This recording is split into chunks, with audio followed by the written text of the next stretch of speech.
Pernahkah terpikir bahwa apa yang dunia sebut sebagai perundingan perdamaian sebenarnya bukan sekadar diplomasi politik, tetapi bagian dari nubuatan besar yang sedang digenapi di depan mata kita? Hari ini dunia menatap Kairo, sebuah kota kuno yang dulu menjadi simbol perbudakan bagi umat Tuhan, kini kembali menjadi tempat di mana sejarah disusun ulang. Delegasi dari Israel dan Hamas duduk di meja yang sama, membicarakan gencatan senjata, pembebasan sandera, dan pembagian wilayah. Media dunia menyebutnya langkah menuju perdamaian, tetapi surga melihatnya berbeda. Ini adalah bagian dari panggung nubuatan akhir zaman. Di balik sorotan kamera, di balik kata-kata manis para diplomat, Tuhan sedang menulis kisahnya sendiri. Setiap pertemuan, setiap perjanjian, bahkan setiap kebohongan politik, semuanya sedang menuntun dunia menuju penggenapan firman yang sudah ditetapkan ribuan tahun lalu. Donald Trump dengan gaya kepemimpinan yang keras mendorong rencana damai Timur Tengah. Banyak yang menilai itu sekadar upaya politik. Tapi dalam kacamata rohani, itu adalah gerakan tangan Tuhan yang sedang mengarahkan bangsa-bangsa sesuai dengan rancangannya, meski mereka sendiri tidak menyadarinya. Sebab di balik semua perundingan itu, ada sesuatu yang lebih besar sedang terjadi. Tuhan sedang menimbang bangsa-bangsa. Ia sedang menguji hati para pemimpin dunia untuk melihat siapa yang menentang rancangannya dan siapa yang tunduk kepada kehendaknya. Yehezkiel menubuatkan, "Engkau akan datang menyerang umatku Israel seperti awan yang menutupi tanah itu. Pada hari-hari yang kemudian, aku akan membawa engkau melawan negeriku, supaya bangsa-bangsa mengenal aku, apabila aku menunjukkan kekudusanku kepadamu di depan mata mereka." Firman ini berbicara tentang waktu ketika bangsa-bangsa akan berkumpul melawan Israel. Bukan hanya dengan senjata, tapi juga dengan keputusan politik, tekanan ekonomi, dan diplomasi yang licik. Mereka mengira sedang mengatur masa depan Timur Tengah, padahal mereka sedang berjalan masuk ke dalam rencana penghakiman Tuhan. Gaza, yang kini menjadi simbol kehancuran dan peperangan, sesungguhnya bukan sekadar kota di tepi laut. Firman Tuhan sudah menyinggung wilayah ini jauh sebelum dunia modern mengenalnya. Bukan hanya dalam nubuatan penghukuman, tetapi juga dalam konteks perbenturan antara terang dan kegelapan yang akan memuncak di akhir zaman. Dalam Amos Tuhan berbicara, beginilah firman Tuhan.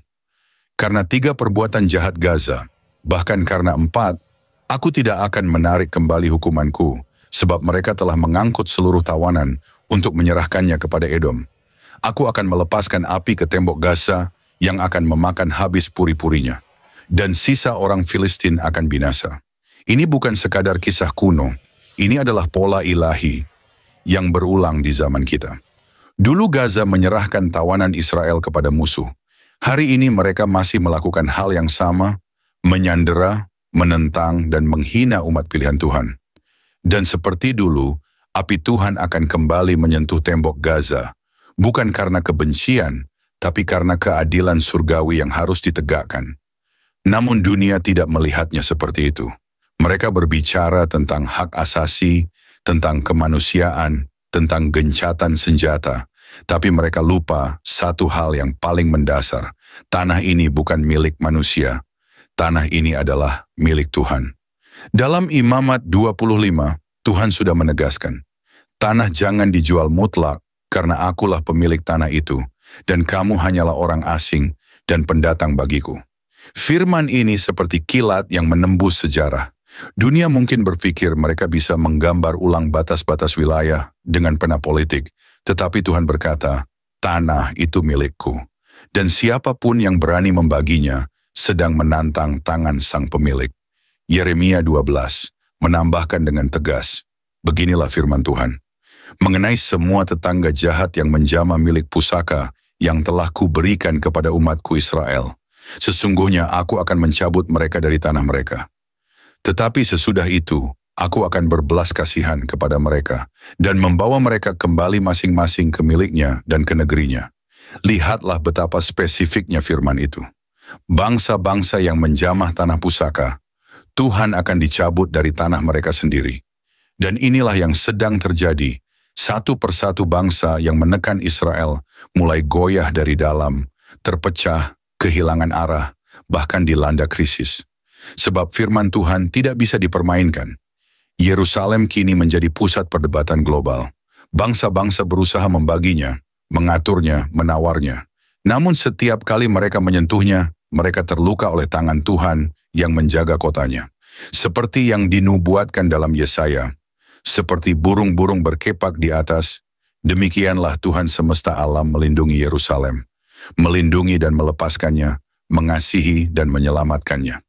Dan di tengah dunia yang berubah, firman Tuhan di Yesaya 27 berbunyi, pada waktu yang akan datang, Yakub akan berakar, Israel akan bertunas dan berkembang, dan mereka akan memenuhi muka bumi dengan hasilnya. Israel bukan hanya bertahan, Israel akan bertumbuh. Bangsa-bangsa akan melihat bahwa janji Tuhan tidak pernah gagal, meski mereka mencoba menghapusnya dari peta dunia. Namun pesan ini tidak hanya untuk Israel, ini juga untuk gereja Tuhan di seluruh bumi. Karena saat bangsa-bangsa diuji, Tuhan juga sedang memurnikan umatnya. Ia bertanya, apakah kamu masih berpihak pada kebenaran, atau kamu mulai menyesuaikan diri dengan dunia? Kita hidup di zaman ketika opini manusia menjadi lebih berkuasa daripada firman Tuhan. Banyak orang percaya takut berbicara tentang Israel karena tekanan sosial dan politik. Padahal berdiri di pihak Israel bukan soal nasionalisme, tetapi soal berdiri di pihak firman Tuhan. Mazmur 2 menulis, raja-raja dunia bersiap-siap dan para pembesar bermufakat melawan Tuhan dan yang diurapinya. Ayat ini hidup di zaman kita. Bangsa-bangsa bersatu melawan rencana Tuhan, dan banyak orang Kristen ikut diam di tengahnya. Mereka pikir diam adalah netral, padahal diam di hadapan ketidakbenaran adalah bentuk kompromi yang paling berbahaya. Tuhan sedang menimbang, bukan hanya bangsa, tetapi hati setiap orang percaya. Apakah masih ada keberanian untuk berdiri di sisi kebenaran, meski dunia menolak? Apakah kita masih berani berkata, aku berdiri untuk rencana Allah atas Israel, meski dunia mencemooh, sebab nubuatan ini tidak lagi berbicara tentang masa depan. Ini sedang terjadi sekarang. Negosiasi demi negosiasi hanyalah tirai tipis di depan badai besar yang akan datang. Dunia berseru damai, tetapi nubuatan berkata akan datang hari penghukuman Tuhan atas bangsa-bangsa yang melawan Israel. Dan ketika hari itu datang, Tuhan akan menunjukkan kuasanya bukan lewat senjata, tetapi lewat kebenaran yang terbukti. Firman-Nya akan menutup mulut bangsa-bangsa, dan dunia akan tahu Tuhan tidak pernah berbohong. Yehezkiel menutup dengan kata-kata yang mengguncang. Aku akan menunjukkan kebesaranku dan kekudusanku, dan akan menyatakan diriku di hadapan banyak bangsa. Maka mereka akan mengetahui bahwa akulah Tuhan. Saudara-saudari terkasih, jangan biarkan dunia mencuri pandangan rohanimu. Lihatlah setiap berita, setiap perundingan, setiap konflik, sebagai bagian dari nubuatan yang sedang berjalan. Kita tidak dipanggil untuk takut, tapi untuk berjaga dan bersiap. Sebab Tuhan sedang menata panggung bagi kedatangan Kristus yang kedua kali. Dan sebelum itu terjadi, Ia akan menyingkapkan siapa yang benar-benar berpihak kepadanya. Berdirilah di sisi firman, berdirilah di sisi kebenaran, sebab dunia akan goyah, bangsa-bangsa akan gemetar, tapi firman Tuhan akan tetap tegak selama-lamanya. Dan pada akhirnya semua orang akan tahu bahwa Tuhanlah yang memegang kendali sejarah. Ia yang menulis, Ia yang menggenapi, dan Ia yang akan mengakhiri semuanya dengan kemuliaan bagi namanya. Saudara-saudari terkasih dalam Kristus, terima kasih sudah mendengarkan renungan firman Tuhan sore ini. Bukan suatu kebetulan jika saudara ada di sini saat ini. Tuhan sendiri yang mengatur langkahmu, Tuhan sendiri yang mengetuk pintu hatimu, dan Tuhan sendiri yang menanamkan firman-Nya ke dalam jiwamu sore ini. Biarlah setiap kebenaran yang telah kita dengar tidak berhenti hanya di telinga, tetapi menembus hati, mengalir dalam pikiran, dan diwujudkan dalam perbuatan. Renungan ini bukan hanya perenungan, ini adalah panggilan. Panggilan untuk bertobat, panggilan untuk kembali, panggilan untuk bangkit, dan berjalan dalam kebenaran yang sejati. Karena kita tidak tahu berapa banyak sore lagi yang Tuhan izinkan untuk kita. Kita tidak tahu apakah esok masih milik kita. Tapi hari ini, sore ini, adalah anugerah yang tidak boleh disia-siakan. Mungkin ada banyak hal yang belum saudara mengerti, banyak luka yang belum sembuh, banyak doa yang belum terjawab. Tapi percayalah, Tuhan tidak pernah tutup telinga terhadap jeritan jiwa yang jujur, dan tidak pernah tutup mata terhadap air mata yang jatuh dalam diam. Tinggallah dalam kasih-Nya, berjalanlah dalam terang-Nya, dan peliharalah imanmu sampai akhir. Sore ini mungkin telah berakhir, tetapi firman yang telah tertanam dalam hati kita, biarlah itu terus tumbuh, menguatkan, menyucikan, dan membentuk kita menjadi serupa dengan Kristus. Bukan hanya hari ini, tapi sampai hari di mana kita bertemu muka dengan Dia yang kita imani. Jangan lelah melakukan yang baik. Jangan menyerah meski badai belum reda. Tetaplah percaya bahwa Tuhan tidak pernah melepaskan tangan-Nya dari orang-orang yang berharap kepada-Nya. Sampai jumpa di renungan firman Tuhan berikutnya. Tetap setia, tetap menyala dalam kasih, dan tetap berjalan bersama Sang Gembala Agung, Yesus Kristus yang hidup dan akan datang kembali. Tuhan Yesus memberkati saudara semua. Mari kita berdoa. Terima kasih Tuhan Yesus. Terima kasih untuk sore yang penuh anugerah ini. Untuk setiap napas yang masih Kau izinkan berhembus dalam tubuh kami. Untuk setiap detik yang Engkau beri, agar kami bisa duduk diam di hadapan-Mu, mendengarkan suara-Mu melalui firman yang hidup, yang menusuk hati, yang mengguncang jiwa, namun juga mengobati luka dan mengangkat kami dari kejatuhan.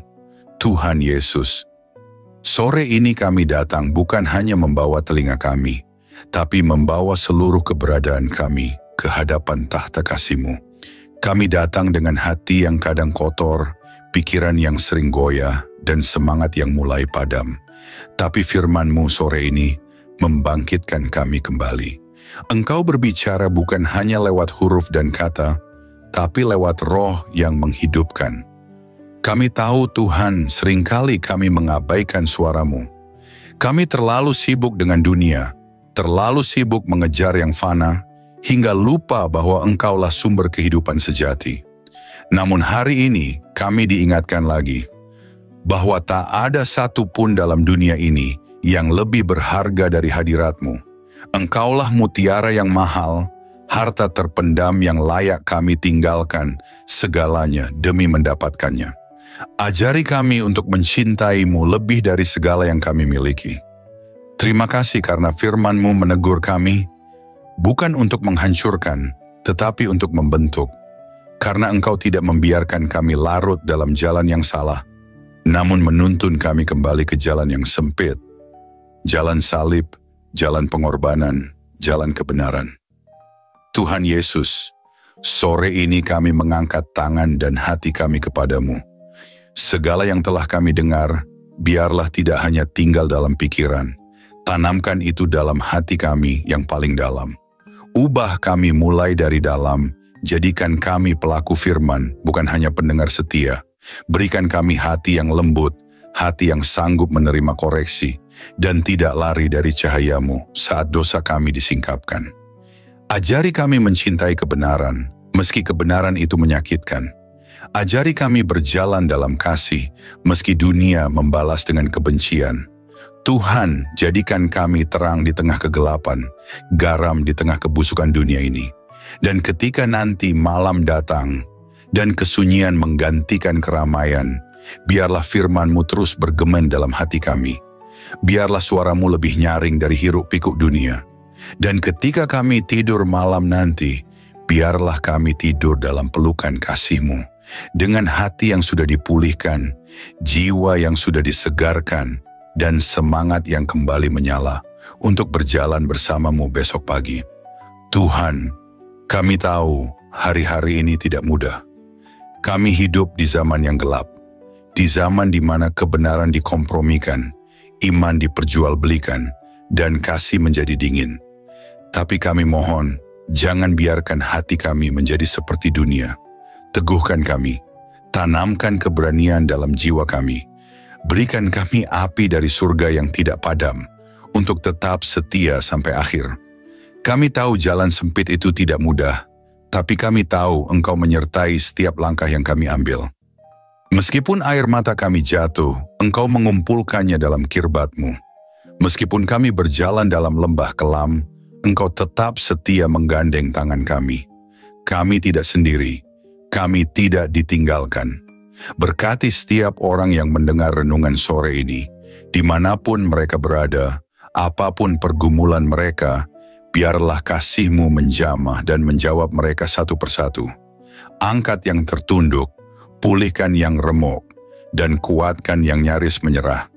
Sore ini, kami pulang dari hadapan firman-Mu, bukan sebagai orang yang sama, tapi sebagai orang yang telah disentuh surga. Kami pulang dengan damai, kami pulang dengan harapan baru, kami pulang dengan keyakinan bahwa Engkau tetap berdaulat di atas segala hal yang tidak kami mengerti. Dan jika malam ini adalah malam terakhir kami di dunia ini, biarlah kami ditemukan tetap setia, tetap percaya, dan tetap memandang wajah-Mu. Kami rindu saat Engkau datang kembali Tuhan. Kami rindu melihat langit terbelah, malaikat meniup sangkakala, dan Engkau turun dengan kemuliaan. Jadikan kami mempelai yang siap.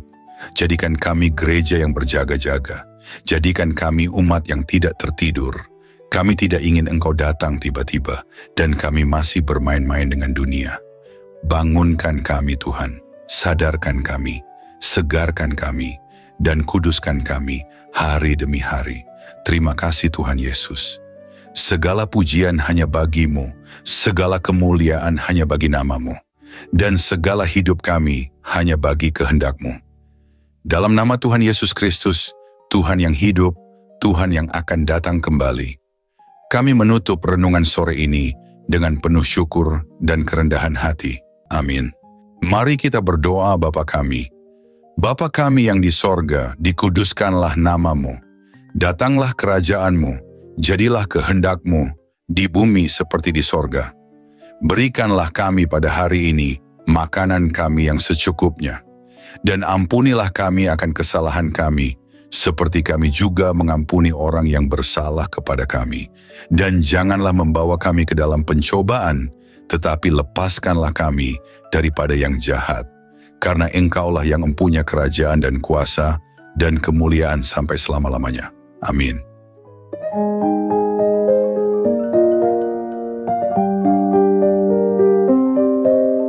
Saudara-saudari terkasih dalam Kristus, terima kasih banyak atas kesetiaan saudara-saudari mengikuti renungan firman Tuhan sore ini sampai selesai.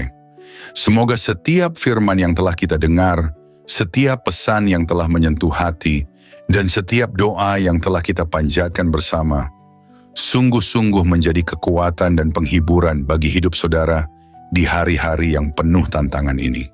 Kiranya firman Tuhan hari ini menanamkan keberanian dan keyakinan dalam hati kita semua, bahwa tidak ada keadaan yang luput dari kuasa Allah. Dalam kegelapan dunia yang semakin pekat, marilah kita tetap menjadi terang yang memancarkan kasih, kebenaran, dan pengharapan yang hanya datang dari Tuhan. Jangan pernah menyerah, sebab Tuhan berjalan bersama kita, menuntun langkah kita, dan membukakan jalan saat kita merasa terjebak dan buntu. Ingatlah bahwa di setiap pergumulan ada pertolongan Allah yang siap datang, dan dalam setiap tangisan ada penghiburan yang dari surga. Kami mengajak saudara-saudari untuk terus membagikan berkat ini kepada orang-orang yang membutuhkan. Jangan ragu untuk like, subscribe, komen, dan bagikan renungan ini. Dengan begitu, berkat firman Tuhan dapat menyebar luas, menjangkau lebih banyak jiwa yang haus akan kasih dan kebenarannya. Teruslah teguh dan kuat dalam iman, jadilah saksi hidup yang membawa damai dan sukacita dari Kristus dimanapun saudara berada. Jangan lupa untuk tetap membuka hati dan pikiran dalam setiap renungan berikutnya, karena Tuhan masih punya banyak firman yang luar biasa untuk diberikan kepada kita. Sampai bertemu lagi di renungan firman Tuhan sore berikutnya. dengan harapan dan doa agar Tuhan selalu menyertai langkah saudara-saudari semua, melindungi, memberkati, dan menguatkan dalam setiap keadaan. Tuhan memberkati. Amin.